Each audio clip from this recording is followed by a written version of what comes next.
न चैतद्विद्वं कतरन्नो गरीयो यद्वा जयेम यदि वा नो जयेयुः यानेव हत्वा न जिजीविषामस्तैव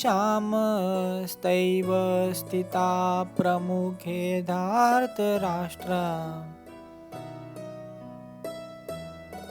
अर्थ: हम यह भी नहीं जानते कि हमारे लिए क्या श्रेष्ठ है, उनको जीतना या उनके द्वारा जीते जाना। यदि हम धृतराष्ट्र के पुत्रों का वध कर देते हैं तो हमें जीवित रहने की आवश्यकता नहीं है, फिर भी वे युद्ध भूमि में हमारे समक्ष खड़े हैं।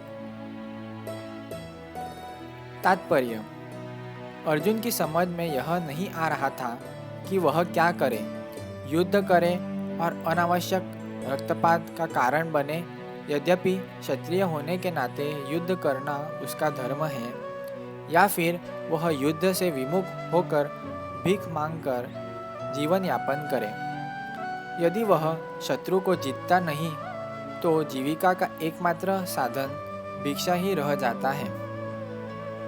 यदि उसकी विजय हो भी जाए क्योंकि उसका पक्ष न्याय पर है, तो भी यदि धृतराष्ट्र के पुत्र मरते हैं तो उनके बिना रह पाना अत्यंत कठिन हो जाएगा।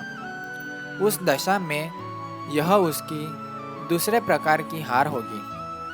अर्जुन द्वारा व्यक्त इस प्रकार के विचार सिद्ध करते हैं कि वह न केवल भगवान का महान भक्त था, अपितु वह अत्यधिक प्रबुद्ध और अपने मन तथा इंद्रियों पर पूर्ण नियंत्रण रखने वाला था।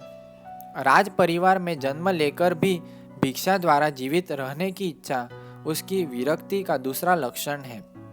ये सारे गुण तथा अपने आध्यात्मिक गुरु श्री कृष्ण के उपदेशों में उसकी श्रद्धा, ये सब मिलकर सूचित करते हैं कि वह सचमुच पुण्यात्मा था। इस तरह यह निष्कर्ष निकला कि अर्जुन मुक्ति के सर्वथा योग्य था। जब तक इंद्रियां संयमित न हो, ज्ञान के पद तक उठ पाना कठिन है और बिना ज्ञान तथा भक्ति के मुक्ति नहीं होती। अर्जुन अपने भौतिक गुणों में अतिरिक्त इन समस्त दैवी गुणों में भी दक्ष था। हरे कृष्ण।